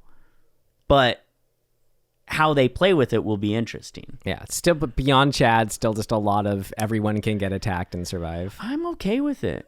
I see what you're saying. saying. We're on movie 6, bro. Well, only 2 for Chad. I don't see what but that has. I don't see what that has to do with what I'm talking about. No, it's Whatever goes. I'm forgiving. Yeah. No, I get being forgiving, but yeah, I felt like they should have had the courage to kill at least one person. Well, that's one core person. I kept going back and forth on that. Like at first I was like, okay, I definitely kind of wanted one of the core 4, as they call themselves, to die, because I mean, think of what that did for, like, when they talk about, as he's known in these films, Uncle Randy dying in the second one, where like, I loved Randy, everyone loves Randy, and you're so sad when he dies, but it makes the second one just sort of, when sitting amongst, all the other Scream, not movies, but killings in this film, the reality of this film, it's like, oh yeah, that there was weight there. It had some more impact. It was like Scream 2. It's building these chapters of this greater legacy. So sad for not having all that. Yet then at the same time, I catch myself, oh well, that was an hope or expectation. Maybe that was then just subverted, which is what I want from these films. Yeah. Which then made it so, well, maybe they should have killed off most of them, would have been a way to subvert it. But then. Yeah. Of course, it's going to make more money if people love these people and they all come back. So I don't know. What's the contract too? Like, I mean, we really want to get deep into it. I mean, I was thinking, like, Jenna Ortega, she was like, I had no idea who she was in the first movie, but since then she's made 11 movies in the most most successful Netflix series ever with Wednesday. So I was saying, maybe she wants out of this. So I wouldn't have been that surprised if she had gotten killed. But no, that doesn't happen. No one from the last movie really gets killed. Yeah. And that did kind of, and I mean, I'm not saying they have to go like one by one, but the fact that Dewey got killed in the last one, I thought, okay, it'll make sense for Gale to get killed. She has her first call with Ghostface. I was ready for that to happen, like emotionally prepared, and then it just didn't. It did feel like but mainly like the fact that the Randy stand-ins, that they both survive after the second one had the courage to just like brutally kill him, and that. In that moment, I mean, the Scream movies have all about, like, from the very first movie, like, Drew Barrymore gets killed at the beginning, so they want you to believe that anyone can die. But I think I've gotten to the point with this new crew, I don't think anyone's actually going to die unless. And if they do, they're going to be back 5 minutes later. Right? Like, that's what I'm getting at. Well, okay, that's all fair. I don't have a problem with it, and I think part of that is because this feels like the second movie in a trilogy. And if that's what you're suggesting is true, then I actually think this is all fine, because in the third movie, now we get to completely pull the rug out on all of this. So like, if I were making the third movie, I might consider doing something to the effect of either having all of the core 4 killed in the first act. Yeah. Right? And having one of the core 4 be the actual Ghostface killer and have faked their own death. So really just pile everything totally into the third movie. Wow, that would be something. In that sense, because like that, to me, we're with the Sam Billy hallucination thing, like, we have to be driving towards something, right? And the something is it's one of two things. I think it can only be one of two things if it's done well. One is she gives in, one is she doesn't. Or it's an active battle. We get both. Right. And like, but it has to come to a head where it like either fails or succeeds, where she eradicates that part of her from her life forever somehow, or she totally gives into it. And like, I think the most obvious misdirect, is to make us, the audience, think that she's given into it and that now she's completely crazy and she is Ghostface, and have her not be. Right? Like, that, have it be Mindy because Mindy is tired of getting hurt and like has snapped or whatever, or something to that effect. But like, having it be somebody within the core 4 or a legacy character like Gale, I don't think it would work for Gale to be the killer ever. It just does not play. She's too established. It just wouldn't, like, we would be whatever. I was almost expecting it to be her at the beginning killing those other killers. Right. So yeah, I mean, can you get away with a Scream movie where it really is a vengeance Ghostface? Yeah. In the like, or what's the term? Like a vigilante. And my instinct is to say no. But like, if the killer thinks that they're a vigilante in a good way, like if they believe that what they're doing is for the greater good, then yes, I think that can work. So we'll see. I don't know.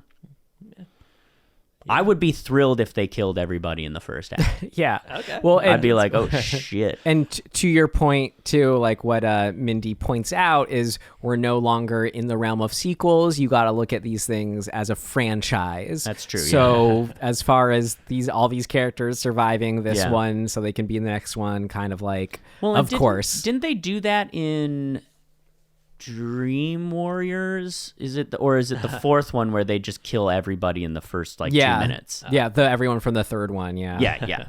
And I'm like, all right, let's go. Let's start a new batch. I'll just say, so okay, I like that. I'll allow them all the cheats, if you will, in this movie. But if they all survive again in the next movie, I'll be very upset. They have one more chance as far as Unless I could see the twins being the killers in the next one, because they're Really? we're tired of getting our asses kicked for just being associated with somebody. So what are they just gonna kill they're gonna kill everyone? Yeah. Every horror fan out there, every distant family member of anyone who's connected to any of these killings. I wish we could pull it up, but I want to remember what I said, because I think going in, when we finished the first 4 movies, I believe we speculated about how to revamp the franchise. We did.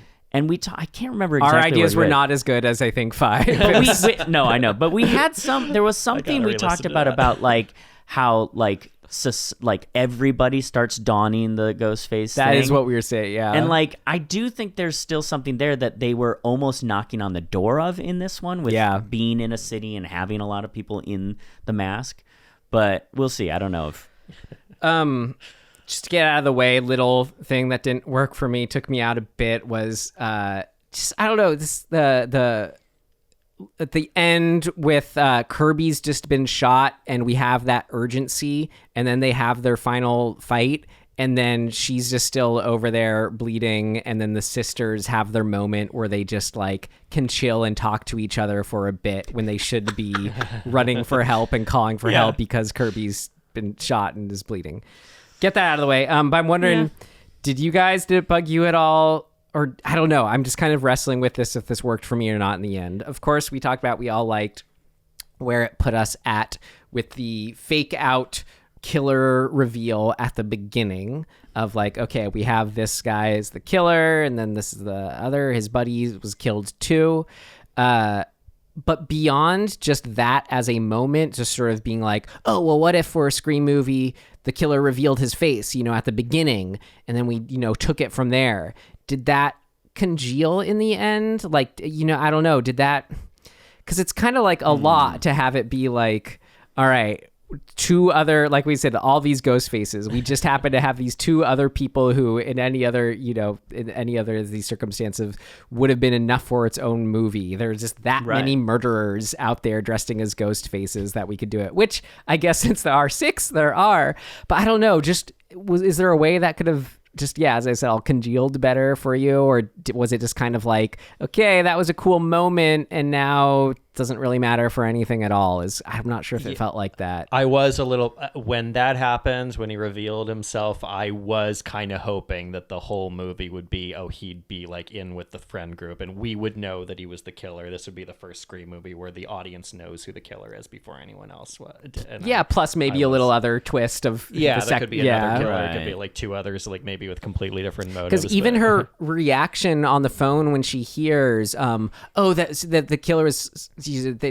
what does she hear? It's like, oh, well, I killed these other people. It's her talking to that ghost face being like, well, I just killed these other ghost faces. She believes him or her, but isn't, I don't know. It's it doesn't seem like a big deal is made out of it, like that they're wow, crazy, there were 2 other ghost faces who were about to kill us, but then they were killed. I That don't know. almost feels like a holdover to a version of the script where it was Sydney. Because Sydney in that faced with that circumstance would be like fucking par for the course here, like, yeah, okay. But Sam has only had one instance of terror, so for her to be kind of nonchalant about it doesn't quite It's not not land. so nonchalant. It just all feels very like, in the terms of the movie's perspective, it just very like, okay, we did that as a reveal and it was a cool moment, but now just kind of that was it. No I need mean, to I think guess the about it. only thing that it to me it is okay is that she's so hyper, like, tightly wound about all of this. Like, that is how we meet her in this movie. That the experience has affected her so deeply that she can't even like let her sister out of her sight. So I'm okay with her kind of not flinching at this notion because she's in that state of mind. It almost supports her state of mind at the beginning of the movie that this stuff is going on around her. So it's kind of backing her mentality up, which is probably from a character standpoint okay, because we need to see what state she's in. We need to buy into this paranoia state that she's in order for her relationship with Tara to make sense. And the conflict in that relationship to make sense. So I'm okay with it in that regard because it's backing her up. So it didn't just feel like the movie just No. was. What I'm saying is it's supporting the character path enough where I'm like okay with it. Okay. It doesn't feel disconnected. It feels like it's serving her in that sense. All right. So I'm okay with it. I'll see it again. It's like some other kind of bigger deal made out of it, or just tying together a little more somehow. I don't know. It's weird. Well, I don't know. I think there's a fine line, and we have talked about this at different times where it's like, how much do you want the threads to be tied together? You know, like for me, often I'm like, I love it when everything is sort of tied and makes sense and like comes back around and like feels cathartic in that way. But I think there have been times when you're like, nah, I don't need that. Yeah. So, you know. Yeah. Well, this one was okay. Was there anything that gave you pause or took you out? Wasn't working? My biggest complaint, and I don't want to sit around and like shit on people, but I just don't find the actress playing Sam to be compelling enough for my taste. Like, me neither. I think we talked about it in the last one where I just What, wasn't Peter? like, feeling it. I said me neither. Yeah. She kind of just, I think she does better in this one Yeah. for the most part. But I still kind of find her to be a little bit of a charisma vacuum where she's got kind of a look on her face that I feel like she's not there. And maybe that's an acting choice that she has decided that this character, with the mental like struggles that she's having with hallucinations and whatnot, would outwardly present that way. But I don't know. I mean, I think I'm giving her too much like credit by saying that. I just think she doesn't quite like. She's not charismatic enough. And it's a hard thing to live up to. Like, you're trying to live up to Neve Campbell as Sydney. Like, good luck. Right. Did you get a sense if the women you saw it with felt the same way? Yeah, I'm pretty sure they all kind of felt like they were like, she's okay, but I get what you're saying, I think was their take on it. I feel like her line, I first bring up that bedside hospital scene again. Yeah. That's where I first really noticed her line deliveries are just so melodramatic and soap opera-ish that I feel like that's her way, like that's how she acts. She really acts in this way because, as you said, yeah, you're right, I don't really want to shit on people either, but I think she's working hard, and I think right. she's doing what she intends to do. I just think that sometimes it doesn't translate onto screen. And like, you know, she may be super charismatic in real life. Like there's lots of actors who are like that. Like Keanu Reeves is like that. Like he walks into a room and everybody turns their head and goes, who's that? Like, who's this dude? Like you feel him enter the room. And then on screen for many, many years, it didn't translate. And I think he's gotten better as he's gotten older, but like there's just it feels, when I was in acting class, this would happen to me. I would act internally, meaning I would be looking in, like in my brain, I'd be looking in on myself, on checking in with like how I'm doing, how my emotions are percolating, whether that's working for me, whether I'm connected to the script. And I had an acting teacher at one point finally go, that's all not working for you, because we are watching you go inside yourself and we can't connect to that. Turn everything out. Focus outwardly on your scene partner or on the environment, the made-up environment or the real environment that you're in, and lead from there. And when I started doing it that way, you could tell, like, suddenly the room or like the reader who you're with or whoever it is going, oh man, like something's going on and it's being sent out to me. I think she's doing kind of the same thing. It's an acting exercise that she might be better off and more compelling if she really looks outward as opposed to going in and doing what ends up often being this melodramatic thing where you're going, I'm working internally at like producing this thing. And that's sometimes for some people just not effective. So I don't know. If I was coaching her, I think that's what I would suggest and see how it goes. Yeah, I can see that. She, like a lot of her faces, her facial expressions, they just seem kind of pasted on in a way, and I don't. It just doesn't feel right. And Neve Campbell is, like you said, big shoes to fill because she's also just so charismatic. It's really hard to act against somebody who just has it naturally. Like Jenna Ortega can literally stand and do nothing, and you're going, man, that's cool. Like I'm compelled by her. I don't even know why. Yeah. So, like, shit. Well, in slight defense of Melissa Barrera, I did enjoy the moments where she wrestles with the evil side. Though I agree. Part of why I think that works is to my point. Those scenes are specifically constructed to her be outwardly expressing. She's looking at her reflection and over her own shoulder at Billy. Her going crazy, too, is fun. Right? That's what I mean. Yeah, exactly. And, like, you kind of can't go crazy internally, right? I mean, whatever. Like, that's semantic. But, like, theoretically, if you're presenting I'm going crazy, you have to direct craziness outwardly. Mm-hmm. And so I think that kind of may prove my point that that's when she shines the most, is when she's throwing it out. I wonder if that was her audition, was going crazy, and they never bothered to check if she did. I'm sorry. Doing nothing often is the hardest thing for an actor to do. Yeah. Well, really hard. Anything for you, Peter? Not unrelated to, well, okay. Yes. I will say else? this. I know this was a long shot. I know that it was just my wishful thinking, my wishful hoping. But, shortly after the last movie, there were, news articles everywhere saying Neve Campbell wouldn't be in the next movie because she had a contract dispute.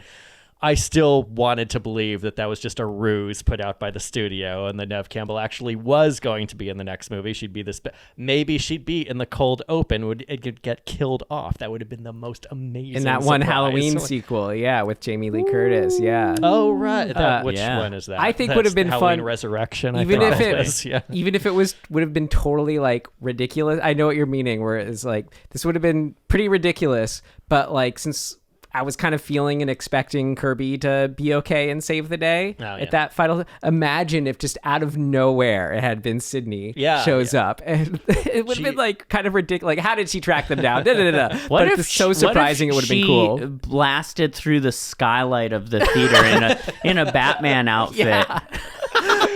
With a gun and just shot every a Ghostface outfit. Right? Yeah, that's right. fluttered down. I mean, yeah, she could have been anywhere. It could have been a late surprise, could have been an early surprise. It could have been anything. I wanted to believe that that's what was real. I didn't want to believe that the filmmakers wouldn't give her enough money. I mean, like, that's crazy.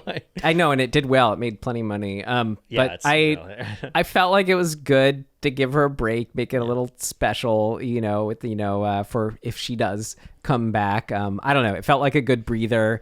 But maybe some sort of limited cameo at the end, like I just would have said, it would have been okay. But as far as just giving more room for the other characters and all that, I did like. That's true. Yeah. Like, why would she show up again? I mean, that's true. And I do like that they still reference her. Like, it's not. I mean, I can't think of any offhand. There are some sequels where an actor doesn't come back and they pretend the character never existed. Right. No, she's in the loop. Yeah. There's Sydney has a happy ending with her husband Mark, Mark Kincaid from Scream 3. I'll bet it is. Yeah, right. Maybe they're trying to get Patrick Dempsey to come back, and maybe they'll both be in the 7th Scream. I hope so. Yeah. That'd be a great opening with him getting killed or something. Oh yeah, too. By Sydney. No, by a Ghostface. Yeah. Great. I feel like we should keep on trucking here. Guys, ready? Last section. Yeah. All right. Things of note. Things of note! This should be interesting.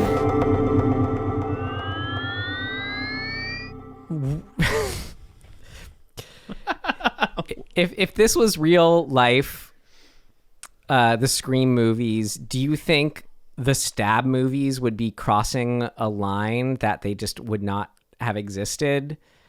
Or like is there a reason we don't okay. In our reality, like, we just had that Dahmer Netflix movie come out, some controversy around there, but it wasn't like right after the killing. It's pretty stylized. Serial killers are like in right now.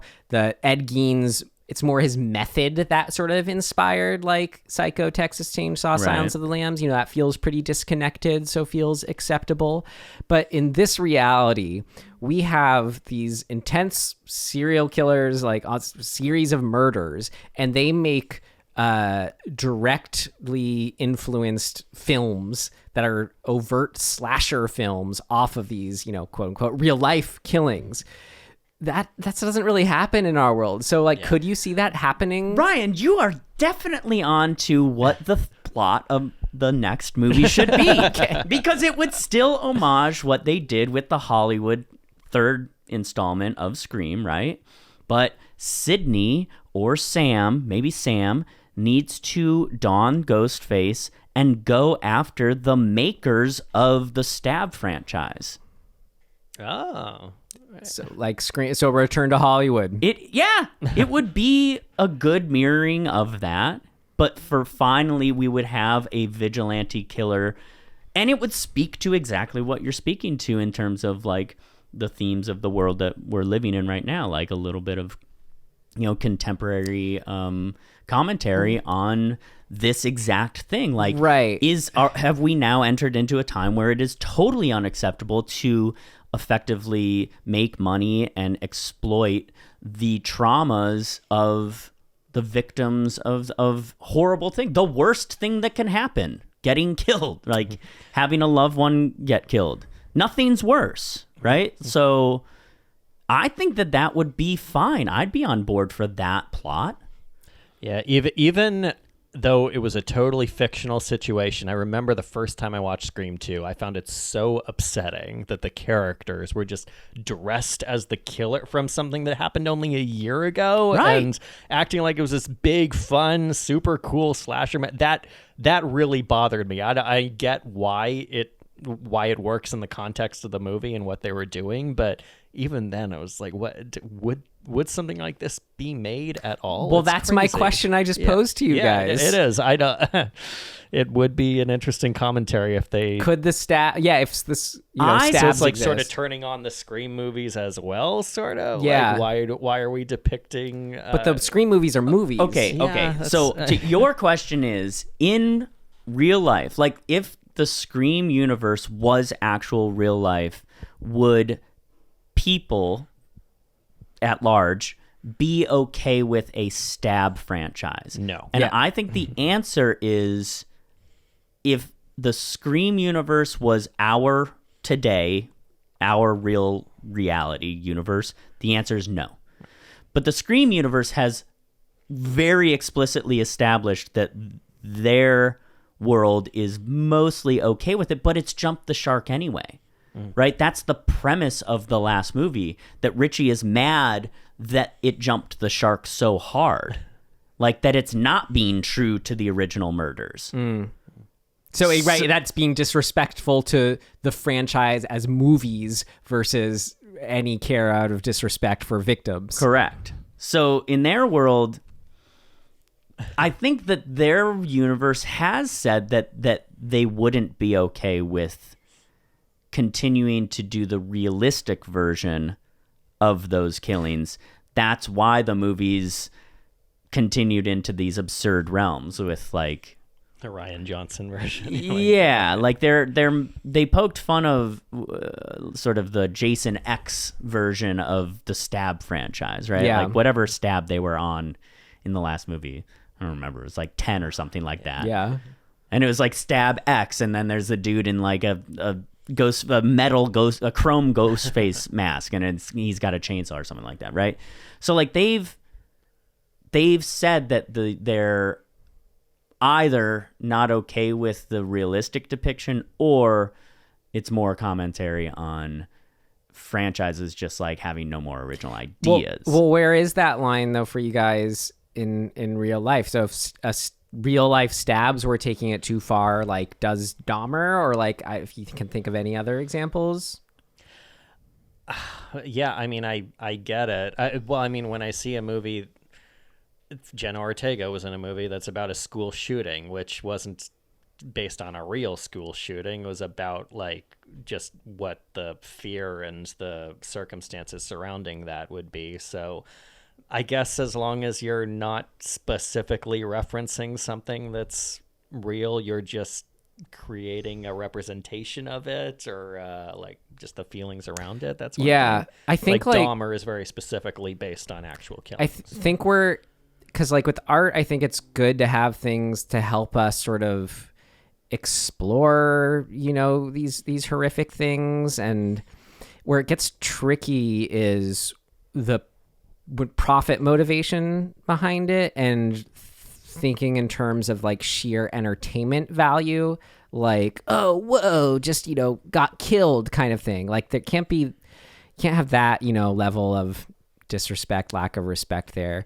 But I feel like this gets pretty kind of, I don't know, whatever, talking about philosophy of the future or whatever, but I feel like in an idealized future, ultimate evolutionary state of beings and societies, we'll have like a moneyless society or something that kind of resembles it. I think we can take out the financial equation of that sort of being a motivating factor.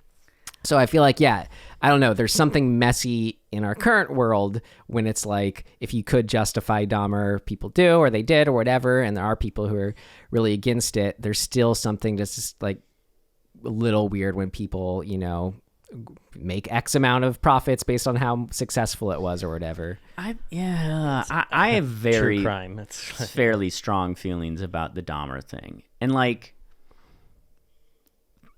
mostly to what you're talking about. Like some of the big things that I have a problem with are like really the why. Like why did they decide to make that series?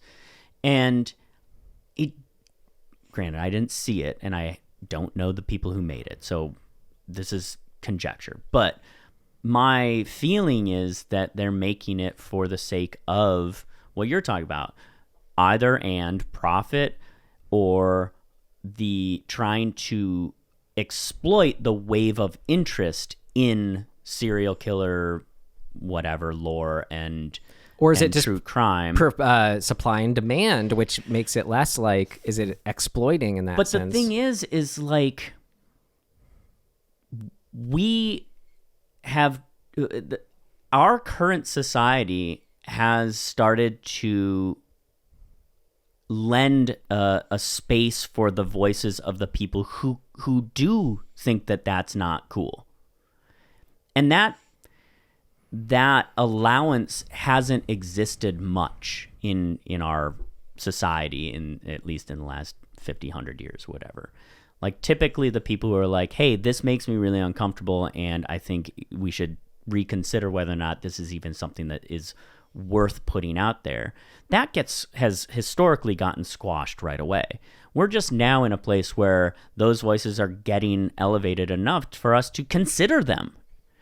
And I think we should consider them as a whole, as entertainers. Why make that?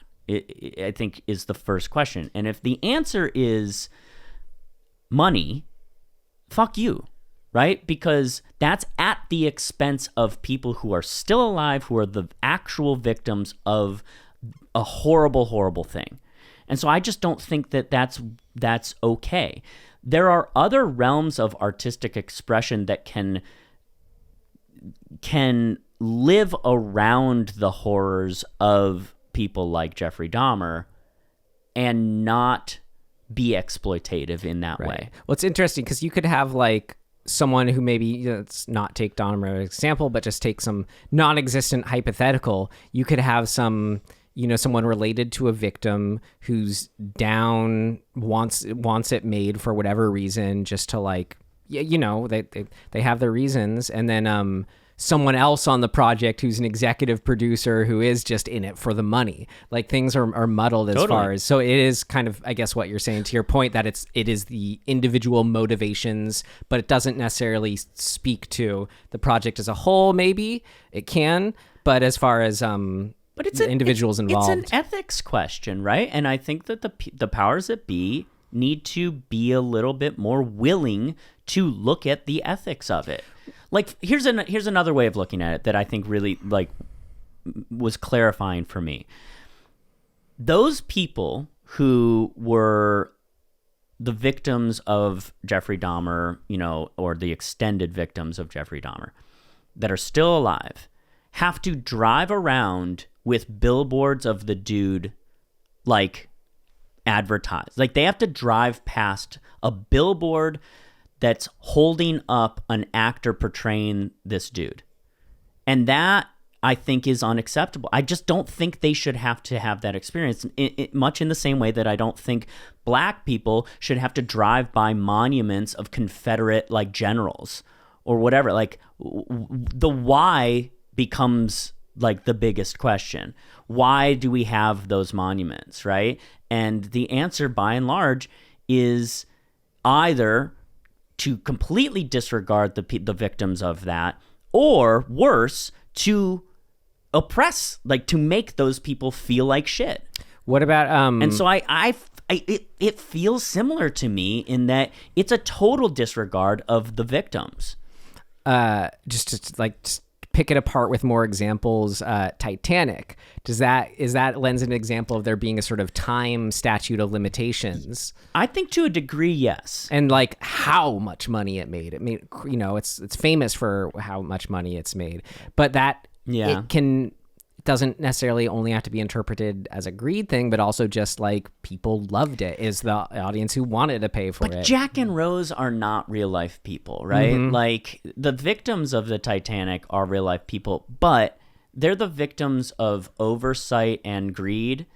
They're not the victims of an individual who like went out brutally, like, torturing and killing people, like, right? You know what I mean? Like, there's scope, right, and there's sort of this different, it's just a different context, and I think that does play a part in it. There is nuance to it. There is, like, though, we are sheer entertainment popcorn wise being entertained by, like, the visuals of these people, propeller guy or right, whatever, people who died in these specific ways.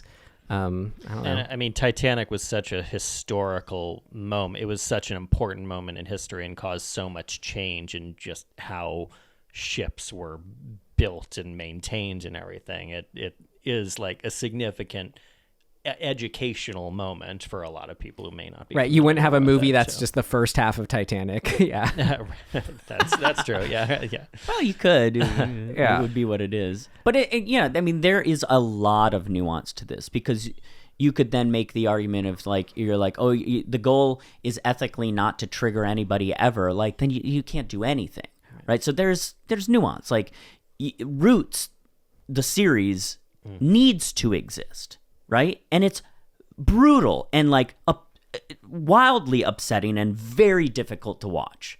But like, it's important to see that stuff. So like, we're measuring that from a moral stance and an ethical stance of what stories are worthy of being told, especially in a historic context. I don't think that we need more Dahmer and Ted Bundy movies. Like, I just don't think we need that. I think that little insular community that was affected greatly by it doesn't need to go through that. It was 30 years ago or 40 years ago or whatever it was. It's like, it's just not necessary in my mind. If it was 130 years from now, though, could Ryan Murphy do it and you'd be okay with it? Probably. I mean, certainly more so, yes. Like, my immediate reaction is yes, more so. The scars of the people who were alive during the time, like people who were alive during exactly. the time are gone. So, right. No one's going to drive by that billboard. Yeah. I mean, I was thinking like there was this podcast that I listened to. Thank you.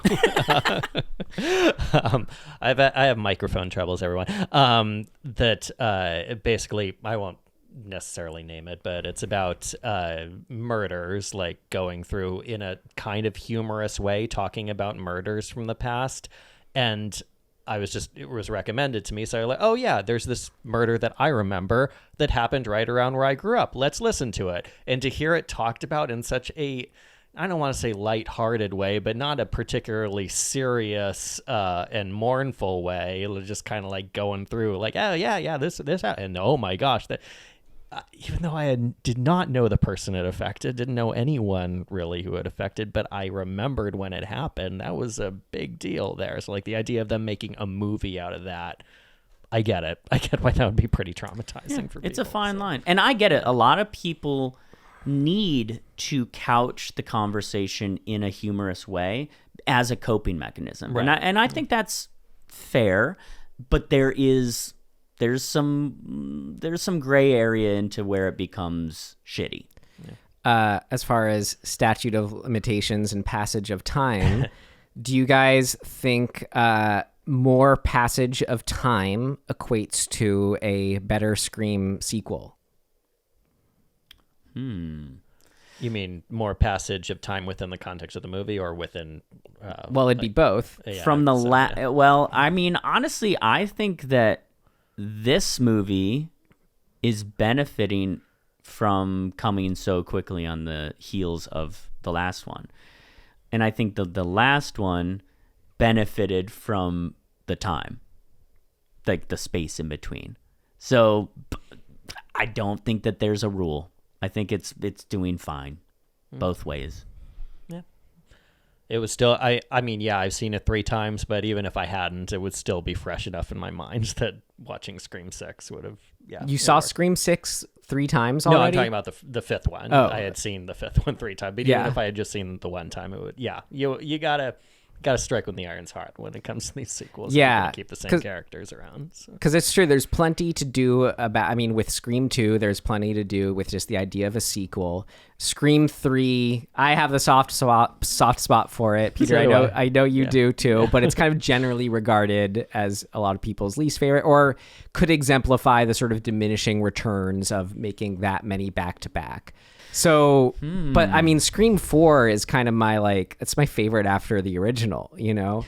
It's because of that time gap. So now I'm just already kind of trying to feel like, hey man, 15 years are going to go by. Who knows where we're going to be at with horror then? That's when you bring back a Scream movie.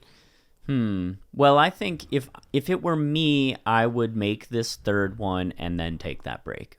Yeah. I think that'd be fine. Yeah, if they say it's going to be a trilogy, they better kill the characters then. That's what I have to say. Save one so we could have the continuity for Scream 8. Yeah, that would be funny if Scream 8 was just like Scream 4, just a lone one 11 years from now, and then they do another trilogy. Great. Years later. Yeah, no, that's what I'm saying. Yeah, like that's I do think there's something to that. Yeah. Fun little factoid, the fraternity and sorority mentioned are the same fraternity and sorority from Omega Scream Beta 2. Zeta. Yeah, I noticed that totally. All right. Yeah, but as far as Sarah there's- Michelle Gellar says it like 11 times in the second movie, so yeah. Right. that's right. So yeah, same sorority, fraternity, Scream 2. Brought it up earlier, the similarity with Scream 2 of the theater ending. It was funny, that was actually not intentional, where they were sort of looking at how much they were echoing the second one. And like, okay, well, that just makes sense, though. It's a year later. They were all seniors in high school. They're going to be at college. That makes sense to mirror that. They even sort of noticed the mirroring of the ladder scene and its similarity to the suspense of Sydney crawling over the knocked out Ghostface. Oh, I didn't put that together, but I can see that, yeah. But then when it came to the theater ending, they were like, no, that's maybe too much of a similarity. We don't want it to go into that Star Wars sequel territory, right? But it was just such a great location, and it worked so well for the idea that they were like, well, we got to. I think it's okay. It lives in the world. Oh yeah, very well. So there's three of the the main ghost faces in this one working together. The family.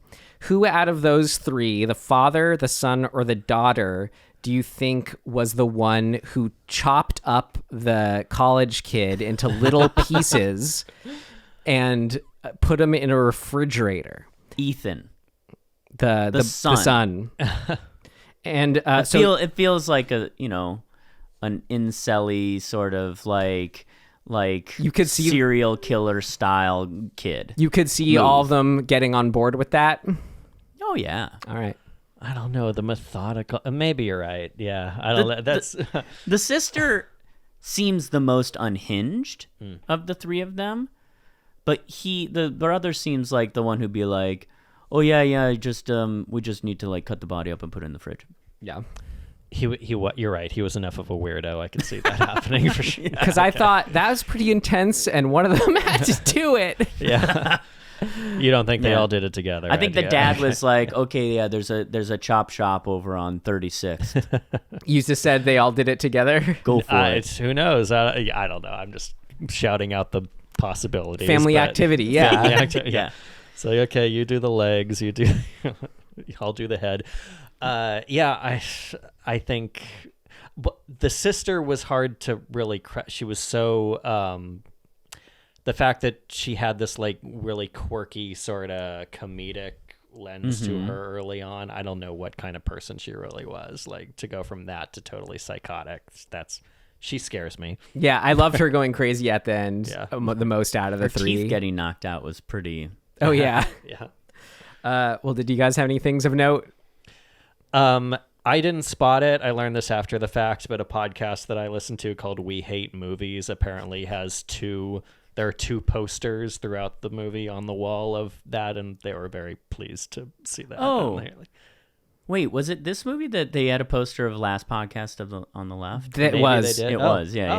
Okay. So yeah, that's a good podcast. I've mentioned it on here a number of times. Yeah. So, all right, 2 shout outs to other podcasts in this movie.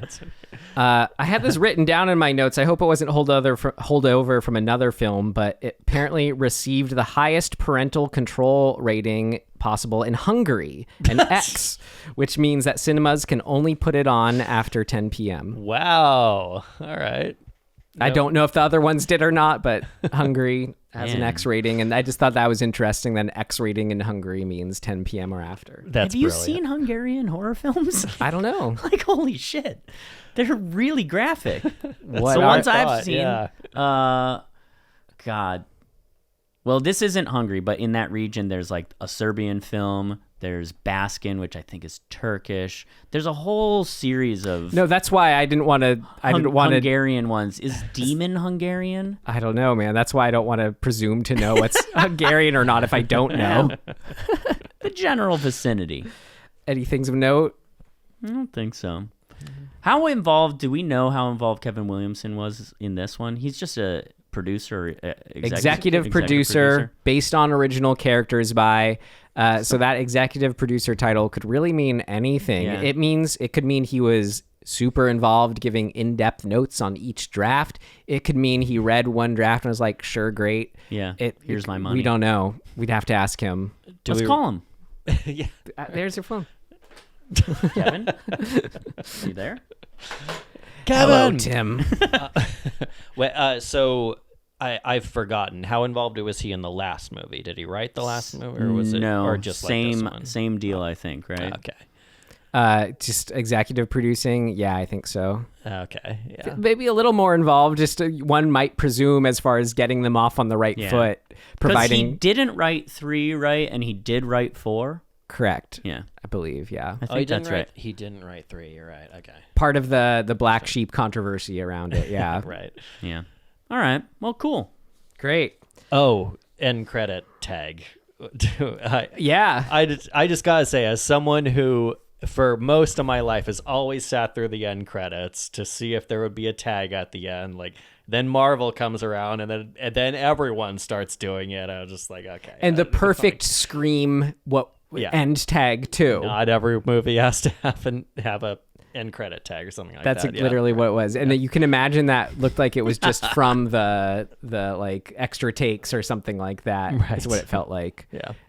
Did you see it, Tim? I did not. Okay. Oh, you didn't. My friends were like, "We're out of here." All right. Well, for context, for you and listeners, it was Mindy during when they're outside of the school going over the rules. Cool. She mentions just really quick. It's just a quick, super quick clip of her saying, "Not every movie needs a post-credit tag or post-credit sequence, whatever." Nice. I was the only one left in the theater. It was me and all the waiters at the Alamo Draft House clearing up all the dishes at the time. So. Did you help them? No, I tipped them though. So very nice, very nice. I feel like there was one more thing. No, well, okay, maybe it'll come back to me, but yeah, we'll see. Take some note.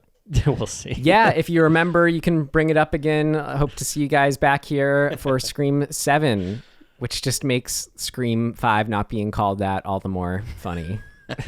Is Scream 7. Why did they do that? Why did they do the cool thing with the M because and not on the last one? The computer said they would make 7.8% more money box office if they called it that. Halloween. That's why they called Halloween right. just Halloween, and so I was like, oh, we got maybe it is. That's why it is the perfect title for it. Yeah. Damn, man, come on, guys. So I'm surprised they didn't call this Scream Kills or Scream like Scream again, right? Scream ends, right? Oh my god! Yeah. All right, great. Well.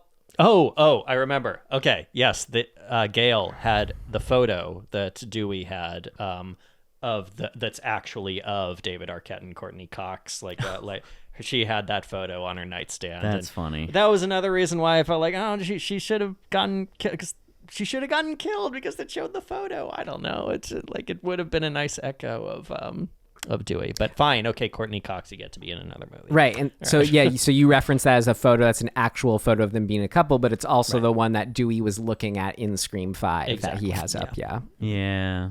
That's cool. Great. All right. So well, glad I remembered that. I think that's winding it down. We can put a bow on our buddy Ghostface there for the time being until they return very soon. Very, very soon. Do we have a release date yet? Not yet. But this one, this gap certainly flew by. Why do you think they waited or not waited? Why do you think they released it at this time of year versus around Halloween, considering that it takes place around Halloween? Yeah. The last one was January. It wouldn't have been enough time to finish it, and they didn't want to sit on it for an extra 7 months. Yeah, don't let it cool down. Fair enough. They can make the next one that much sooner, too. Right. Great. Cool. All right, then that is it for Scream VI from 2023.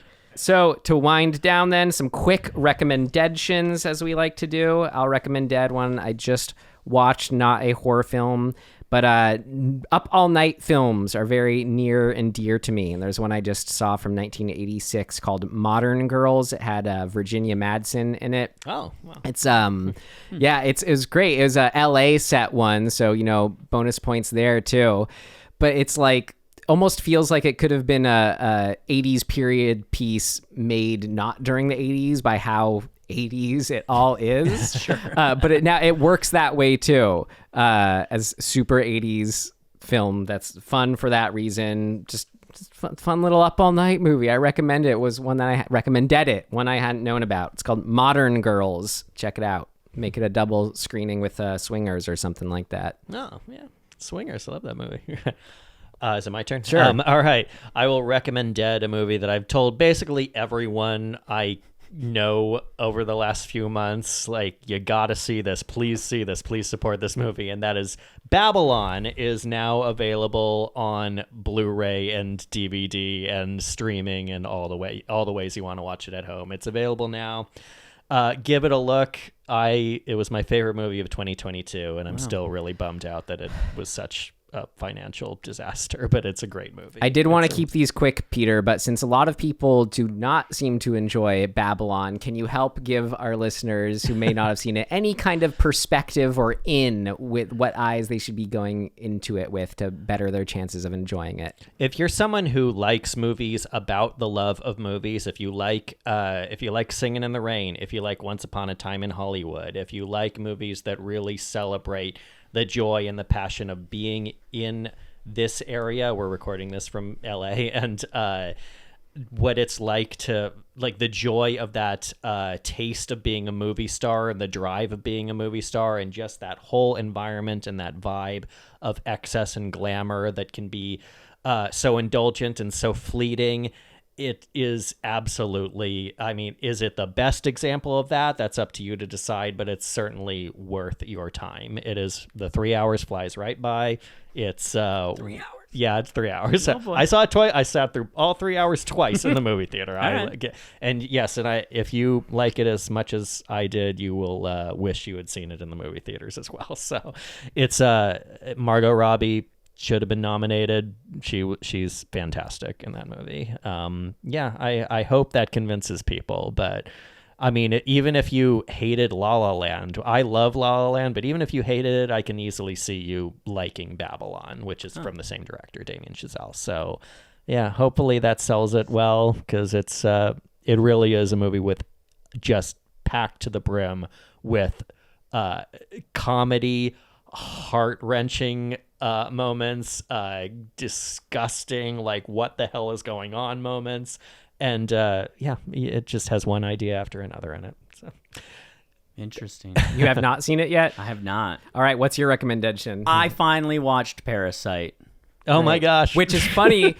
We were just talking about that. Peter did not like that, was bummed it did so well at the Oscars, and I'm telling him, but that was just because it was personal, because you loved Once Upon a Time in Hollywood so much, right? That probably had a lot to do with it. Now that I have some distance, I'm ready to give it another try and watch it again, but I was very upset when it beat Once Upon a Time in Hollywood. I loved it. All right. Beyond loved it. I'm not surprised. We were all telling you, Tim. I know. It was one of those ones where I was like, I need to, like, have the time and, like, attention to really watch it. And I just hadn't been in that place until, like, last week. I was like, I had just had a back thing, like, procedure done, and I was feeling really crappy, and I was like, I need to watch something where I'm laying on the couch and that's all my attention is going to. And I did, and it was awesome. He's such a good director. It's ridiculous. The whole movie, the story, it's everything I want. So, if you haven't seen it, like me, go see it. Great. All right. Parasite, Babylon, Modern Girls. Check them out, everyone. We recommend them. All right. Well, thanks for listening, or thanks for watching, if that's your now chosen flavor. In closing, what's your favorite scary movie? Thanks for listening. Thanks, Peter, for being here. Sorry, I did. Yeah, sorry, very special guest for glossing over you there. And thanks for joining us, Peter. Thank you. We will see you and you and you next time. Goodbye. Goodbye.